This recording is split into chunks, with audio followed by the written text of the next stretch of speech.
यदा यदा हि धर्मस्य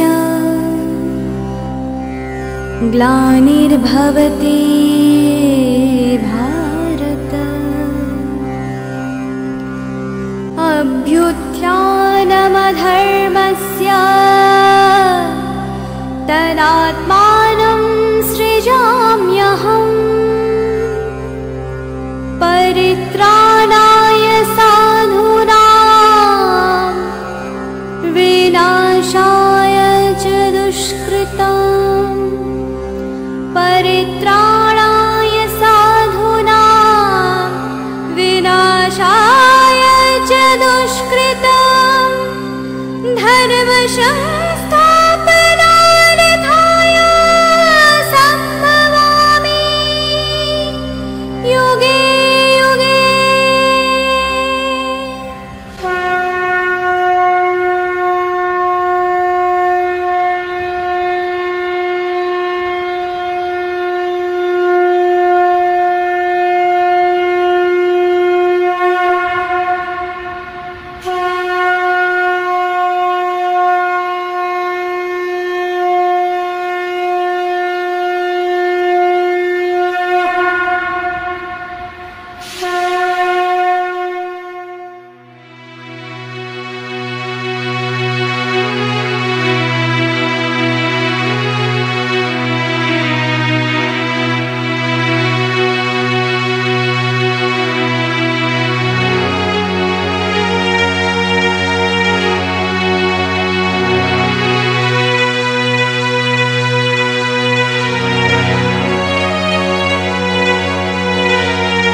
রক্ষাবন্ধন থেকেই রাখির নন্দন তত্ত্ব। দুর্জনের থেকে মুক্তি পেলেই গড়ে ওঠে সাংস্কৃতিক সভ্যতা। পার্বণটিতে কৃষ্ণকথার এক অপূর্ব ভরসা আছে, আছে বাহুবলী বরা ভয়। দুর্জনের বিনাশেই সুজনের স্বাচ্ছন্দ্য। ভগবানের রক্তক্ষরণ একদিন আপন আঁচলের টুকরো দিয়ে বেঁধেছিলেন ভগিনী সম দ্রৌপদী। কৃতজ্ঞতা পাশে তাই বাঁধা পড়লেন কৃষ্ণ। হা কৃষ্ণ ডাকে ভরা সভায় ভগিনীর লজ্জা নিবারণ করলেন ভগবান। ভগবান যে নিজেই 100, নিজেই 16 আনা ভরসার জায়গা। তিনি রক্ষাবন্ধন।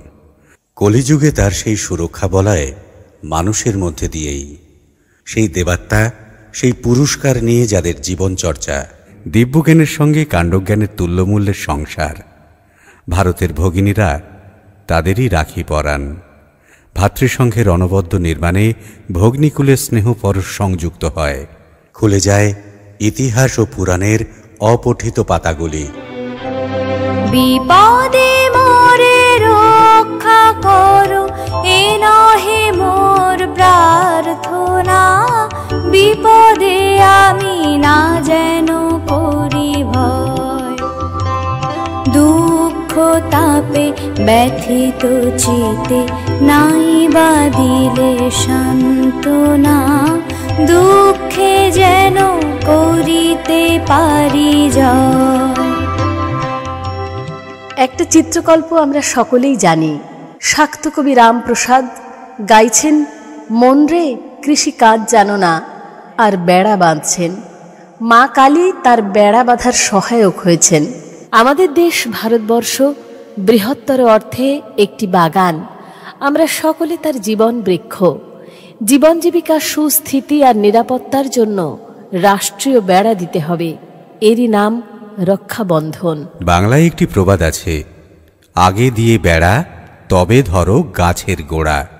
অর্থাৎ দেশের বেড়া দিয়েই নাগরিক জীবন বৃক্ষকে বাইরের অবাঞ্ছিত আক্রমণ থেকে রক্ষা করতে হবে। তেমনি আগে জেলে অগ্নি আলো, তবে করো অন্যের ভালো। ভারত অন্য দেশ এবং জাতিকে ভালো করতে পারবে যদি নিজের দেশে প্রয়োজনীয় যজ্ঞকুণ্ড জ্বালিয়ে রাখতে পারে। পৃথিবী নামক বড় বাড়িতে ভারতবর্ষ একটি ঠাকুর ঘর। এ ঘর চূর্ণ করা চলে না। রাতের আকাশে আকাশ প্রদীপ দিতে হয় পূর্বপুরুষের স্মরণে, পুণ্যাত্মার স্মৃতিতে। পিতৃপুরুষেরা দেখতে চান পরবর্তী প্রজন্ম নিরাপদে আছে, তাই উত্তর প্রজন্ম আকাশ প্রদীপ দিয়ে। ভারতেরও উচিত হবে সম্ভাব্য বৈদেশিক আক্রমণ প্রতিহত করতে আগুনের গোলা ছোটানোর ক্ষেপণাস্ত্র নিয়মিত শান দেওয়া।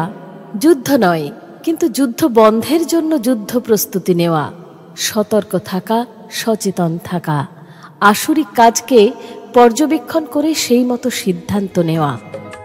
মাগো ভাবনা কেন, আমরা তোমার শান্তি প্রিয় শান্ত ছেলে, তবু শত্রু এলে অস্ত্র হাতে ধরতে জানি। তোমার ভয় নেই মায়া, আমরা প্রতিবাদ করতে জানি। মাগো ভাবনা কেন, আমরা তোমার শান্তি প্রিয় শান্ত ছেলে, তবু শত্রু এলে অস্ত্র হাতে ধরতে জানি। তোমার ভয় নেই মায়া, আমরা প্রতিবাদ করতে জানি। মনে করুন আপনার অঢেল সম্পদ, বিশাল ব্যবসায়িক সাম্রাজ্য, বড় চাকরি, বাড়ন্ত ব্যাংক ব্যালেন্স, কিন্তু আপনার দেশ স্থিতিশীল নয়। আপনার দেশে বারবার স্বাধীনতার নামে হিংসাত্মক গৃহযুদ্ধ চলছে, আগুন জ্বলছে, জীবন জীবিকা শেষ করে দেওয়া হচ্ছে।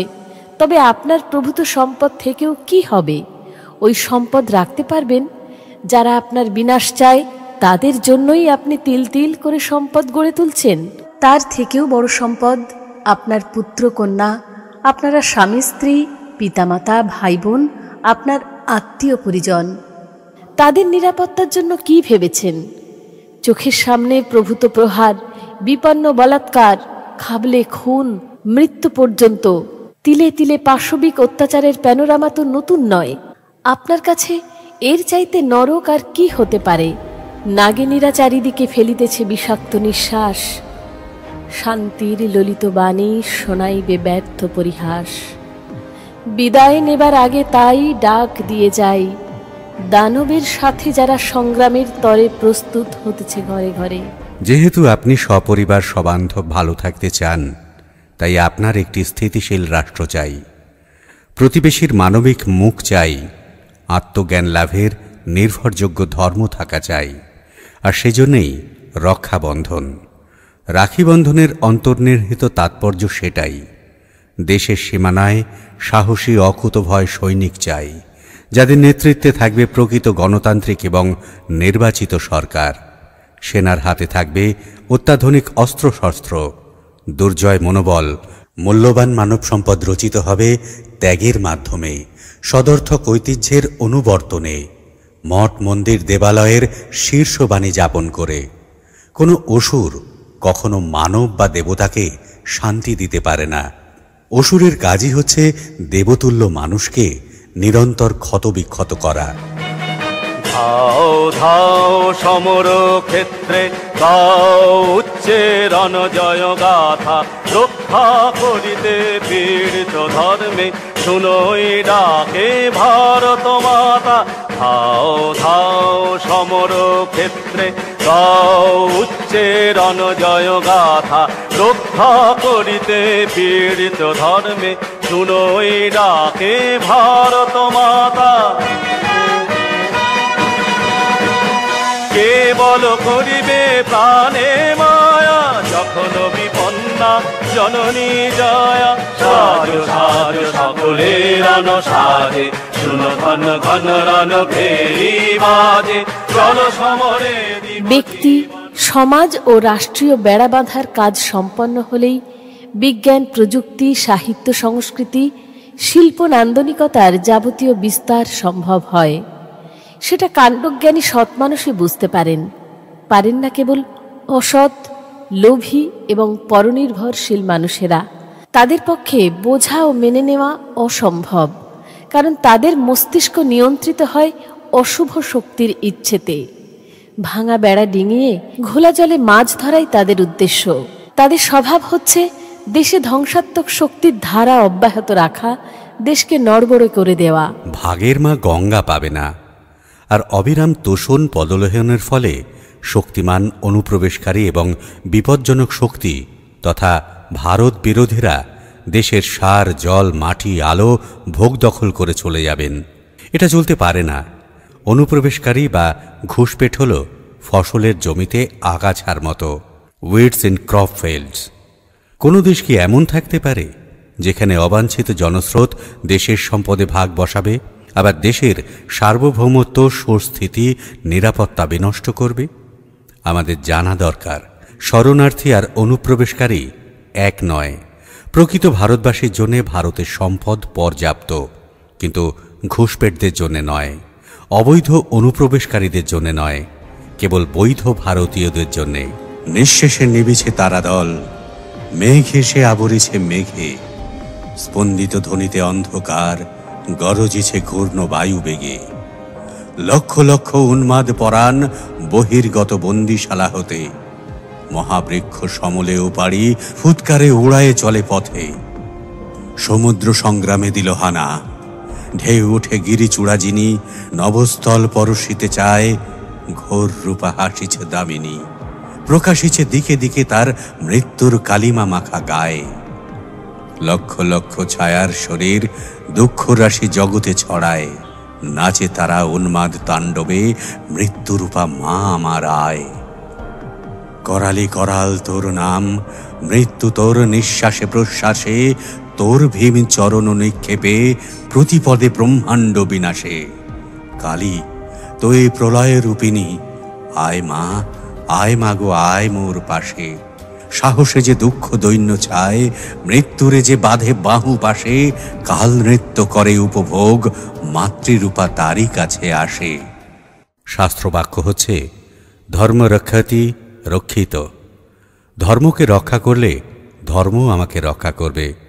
ধর্ম protects when it is protected. প্রভু জগৎবন্ধু বলেছেন, ধর্ম করিতে যাইয়া যদি মৃত্যু বা যে কোনো প্রকারের বিপদ হয় সেও ভালো, কারণ ধর্মই শ্রীকৃষ্ণ। ধর্মকে রক্ষা করিলেই শ্রীকৃষ্ণকে পাওয়া যায়। নাট্যকার ও কবি দ্বিজেন্দ্রলাল রায়ের রানা প্রতাপ নাটকে দেখা যায়, কোষ নিবদ্ধ তরবারি নিয়ে মোগলদের বিরুদ্ধে লড়াই করতে নেমেছে রাজপুত সেনারা। জীবনযুদ্ধ চালানোর জন্য তারা ভারত মা এবং মা কালীর নাম করে রণসাজে সজ্জিত হয়েছে। প্রাণের মায়া ত্যাগ করে রণভেরি বাজিয়ে চলেছে। গীতায় ভগবান বলেছেন, ভালো মানুষকে রক্ষা করার জন্য, দুষ্টের বিনাশের জন্য, ধর্ম প্রতিষ্ঠার জন্য তিনি যুগে যুগে জন্মগ্রহণ করেন। ঈশ্বর মানুষের বেশেই আসেন। তিনি অবশ্যই আছেন আমাদের সঙ্গে। আরও দরকার নিখুঁত নির্মিত মানুষ, যারা কেবল ভক্ত নয়, তার সৈনিক। তাদেরই বাণী, হিন্দু বা সদরা সর্বে, না হিন্দুর পতিত ভবেত, মম দীক্ষা হিন্দু রক্ষা, মম মন্ত্র সমানতা। সব হিন্দু আমার ভাই, কোনো হিন্দু কখনো পতিত হতে পারে না। হিন্দুকে রক্ষা করাই আমার ধর্ম, সমানতাই আমার মন্ত্র। হিন্দু ধর্ম রক্ষার জন্যে এমনই মানুষ চাই যারা প্রত্যেকেই এক একটি মূল্যবান রাখি। ভারত মাতার জন্যে তাঁরা বাঁধা হন। তারা চায় নিজের শক্তি, নিজের বল যেন না টুটে, ক্ষয় না মানে নিজের মন। দেশের কাজে দুঃখের রাতে নিখিল বিশ্ব যদি বঞ্চনাও করে, ভগবানের প্রতি সংশয় তবুও যেন না থাকে। রক্ষাবন্ধনের সংজ্ঞাস্বরূপ বৈশিষ্ট্য এটাই।